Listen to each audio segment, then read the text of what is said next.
What is the smallest shotgun shell on Earth? I know everybody's asking that. In the Wikipedia article for 410 shotgun shells, it says that it's the second smallest on Earth, and then doesn't immediately tell me which one it is. But in the next paragraph, it does. But where does this designation come from? It should be pointed out that in 1935, James Purdy and Sons produced the Model 24,000X.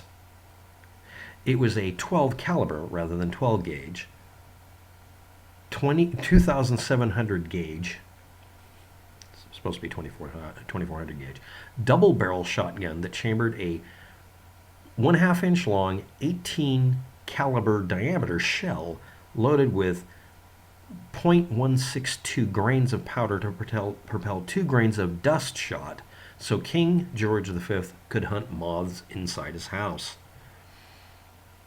And it was a double barrel. Barring weird things like that, rifle and pistol cartridges have been repurposed as blanks by crimping the top up, special purpose made that way, and because they can crimp and open being fired, also have been used to make shot. The reason for this is that if you take a barrel blank that you would be rifling soon to put it into a gun, you can just not rifle it and make a smoothbore rifle. And yes, you can use pistol calibers in rifles, and yes, there are pistols that would be able to fire shot. You would have to deliberately fire it underbore so that the rifling wouldn't interfere with it, because the rifling will cause it to spin and form a circle in the air, and wherever you're aiming won't be hit by anything. The polar opposite of what the rifling does with a pistol bullet, where the bullet will hit where you're hitting in the middle and not make a ring of random probability. Rifling bad for shot. Anyway, the smallest center fire, rim fire, and pin fire and other cartridges that were exclusively or originally made for shotguns. Is the 410 shotgun shell really the second most small? No. There are 5mm, 20 and 22 caliber rimfire cartridges even made today. The German Glatt, which means smooth, garden gun, is almost designated the number 0 bore. Bore in British statement, not in European statement. British shotgun that were called garden guns, shot shells, were rated number 1 bore, or number 1 bore, or bore 1, 6mm. Bore 2 was 7. Bore 3 skipped to 9mm, and bore 4 was 10mm, or 410 shotgun. The number 9mm type was 36 caliber, and it's called .360 CF, which probably means centerfire, but I can't find even one reference to it anywhere that's accurate as a shot shell. Others are the 27 caliber, or 7mm, or number 2 bore, which is the origin story for your nail gun blanks, which are noisemakers, but originally those were actually shotgun shells. Above the crimp it had shot. That's what it was for. And then the 23 caliber one, 6mm, which is basically a 22 overbore. This is done by drilling out a 22 caliber barrel.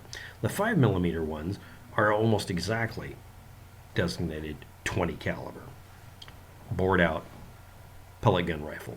And you get the idea with these. The 7mm were just bored out 25 ACP barrels. You get the idea about these. Others are made as barrels that were just not rifled in the first place. So the mythology about this is accurate. That's really how they started off. They're just unrifled barrels. The 410 cartridge is 41 caliber bore, but you can have variations to it. It really is considered a 67.67 gauge. It appears to have become a popular thing around 1900, and the first shells were 50 millimeters long, or 2 inches long.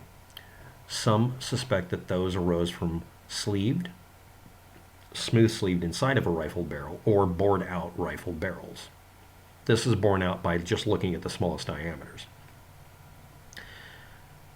The 1863 4570 government cartridges had a 2-inch case and are very similar to the 410 shotgun cartridge. And also there's the 410 Rigby needle fire rifle that would be rebored out to take cartridges, and you would be able to use it without the needle by just chopping the needle and making a firing pin out of it, and it's center fire, and be able to fire the same cartridges. There's a rumor that it was developed for Annie Oakley, aka Phoebe Ann or Annie Mosley, specifically at a request as an improvement over the .45 Long Colt, which also shares similar dimensions. as a slightly greater payload beyond the 2-inch limit.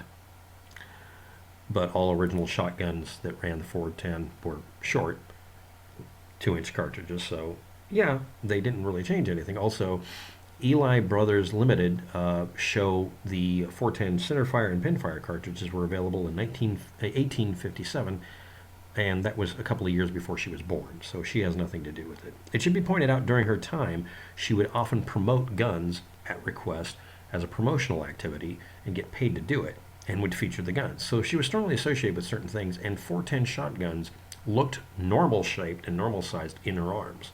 It should also be pointed out that you could take what looks like a 410 shotgun, or excuse me, a 45 caliber long Colt, put in 2-inch shells and fire shot, which would give you a very high likelihood of hitting something even if you aimed badly. She was a sharpshooter, but she did performances and may have loaded up ordinary long Colt cartridges, put them into a long Colt lever action, and shot targets, which is evident in some of the videos. You can actually see film of her firing. This is one of the ways she may have cheated. The other one is for her to get a hold of a larger gun and put a 410 cartridge compatible chamber in it by just jamming a 410 barrel in it. She had custom cartridges and barrels built. Trick shooter. Also, she did give a 410 shotgun to a friend, so she's strongly associated with this particular variety. At 22, she married the person she beat in a shooting activity and became part of his activity and became Annie Oakley. She wasn't under 20 when she was married, even though many people thought that because they would often promote her as being much younger than she was. It should be pointed out that she spent a good portion of her early life basically earning money by hunting and trapping to pay for her family, and ended up helping pay off the $200 mortgage, which was a lot of money at the time, for her farm for her mother. So she was, by any means, by any measure, successful in her activities. Next, it again should be pointed out that at 0.23644 ounces per round lead ball, the 410 shotgun is nothing to sneeze at. That's a lot of mass. It's a quarter ounce per shot if it's a slug. And again, it would be a 22.5 caliber if it was really a 410 gauge. And the 36 gauge, or 12 millimeter that it's sometimes called, is based on the rim diameter and is wrong as well, as a 36 gauge would really be 50.6 caliber, which would be over the destructive device limit. 410s have one other peculiarity about them. They're much less regulated throughout the entire time they've existed because they're considered less offensive, even though you could load up anything you want to in them. See also 45 long Colt experiments using wad cutters. Over the 37.312 gauge, or half-inch or 50 caliber limit, is where you enter the strictly regulated destructive device category, with exceptions only when judged to the satisfaction of the Secretary of Treasury after 1986 or after 2002, the Attorney General, to be particularly useful for sporting purposes like hunting, skeet, trap shooting, not self-defense, more like target practice material. Why? Simple. Half-inch diameter lead slug, let's say 3/4 of an inch long, so it will be long enough that it can go down a barrel and actually take advantage of rifling. See also 50 BMG. Accelerated at the slowest rate you could find, and the highest rate that was available at the time the decision was made was found to be a destructive device because it could go through armor. Also, depending on how much propellant you could use in a conventional cartridge, it would overpenetrate or not do any good shooting deer. Anything larger than that is considered excessive since it's more than adequate at 50 caliber. Look at a 50 BMG and also 50 caliber, dirty hairy guns. Very good for taking out bucks. It should also be pointed out, again, very, very importantly, when have you heard of anybody needing a rifle over 50 caliber to hunt anything? And as for shotguns, this made that these were effectively all shotguns were considered exempt from these restrictions that existed, that were patterned after traditional patterns. Only a few rifles over 50 caliber or cartridges would be considered okay for this. And if you had a pistol and it could be able to take the ammunition, then it was acceptable as well. This becomes a slippery slope because I can make an 81 caliber rifle and it's just a shotgun with a bore converted. Or I can make it 73 caliber, which is the true bore for a 12 gauge. That sort of thing, with rifling, that is. No pistols were allowed because, well, actually there are. You can get 60 caliber pistols. They had to get a special exemption for sporting usage. You had to find some way to do that. Hunting is the most common one. Whether semi-automatic or manual operated, it didn't matter. To be imported, it must be readily converted and adaptable to being sport usage. It cannot come into the country from anywhere, nor can any more than a certain number of parts be imported that could not be excluded from being anything other than sporting usage. How would you do that? It can't have the ability under any conditions to be treated as a military weapon or a police weapon. Traditional sporting shotguns don't exceed 3 inches in height from bottom to top, from the trigger to the top where you have the sights, or 4 inches in depth. Or 3 inches, it's 3 by 4. I got it backwards there. The reason for that is 2-inch double barrel shotguns. Yes, a 200 caliber fucking gun. Their idea of destructive device versus shotgun is interesting. You can do whatever you want to out of a shotgun, apparently. Traditional repeating sporting shotguns, not single shot, have to open it and reload, have 3 to 5 cartridge tubular magazines. Higher capacity magazines permit fewer reloading cycles, and you can have detachable ones that are box, drum, or even tube magazine acceptable, and they allow more rapid reloading. See also slam loaders that just load the shotgun like that, or you can just John Wick it. The idea being you shouldn't be able to fire sustained 50 shots to shoot one bird. So that does have an explanation. It kind of makes sense. Okay. The overall appearance and general shape of them should be traditional, or something we already know about.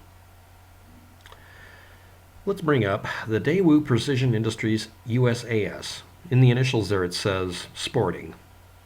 Universal Sporting. It's 12 gauge. Combat style pistol grip. Bayonet lug. Why the fuck did you idiots do that?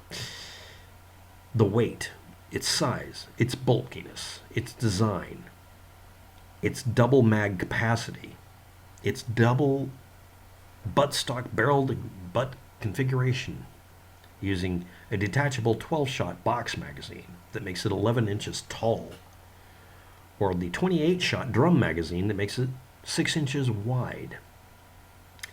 Its 12-pound empty weight, its 400 round per minute firing rate by finger pull, tested continually, made it radically different from traditional sporting shotguns. Yes, it could do that without overheating.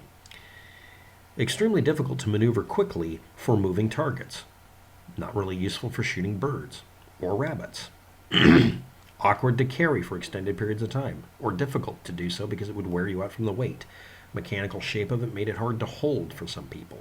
Cumbersome to fire at multiple small moving targets. Strikingly similar to shotguns designed specifically for and or modified for combat and law enforcement use. But it had reduced time to acquire a target after the first shot for recoil by reusing enough of the energy from the cycle to make it an advantage. But other than that, it was seen to be basically a failed version of a sporting gun, and it was a semi-automatic version of a military assault shotgun as a new designation at the time. Not a traditional hunting, skeet, or trap shooting or sport shotgun. Not useful for hunting, and also rather stingingly declared to be not useful for self-defense or offense because it was a poorly designed gun. The designation the ATF did was this is a destructive device, mostly because you took a perfectly good shotgun and ruined it. The box magazine on a traditional shaped shotgun would be acceptable, and you can get those. This was bayonet lug. This was definitively an attempt to see if they could just bring in, obviously designed for a gun that was probably rejected by a bunch of military people because often the requirements for a military are the same as a hunter. Thanks for watching. Have a good day. Good luck with that. Aneokuli did not cause the 410 shotgun shell to exist. Multiple shells are smaller, and I should point out a moth gun beats every one of them. 12 caliber versus 12 gauge. One of my favorite jokes.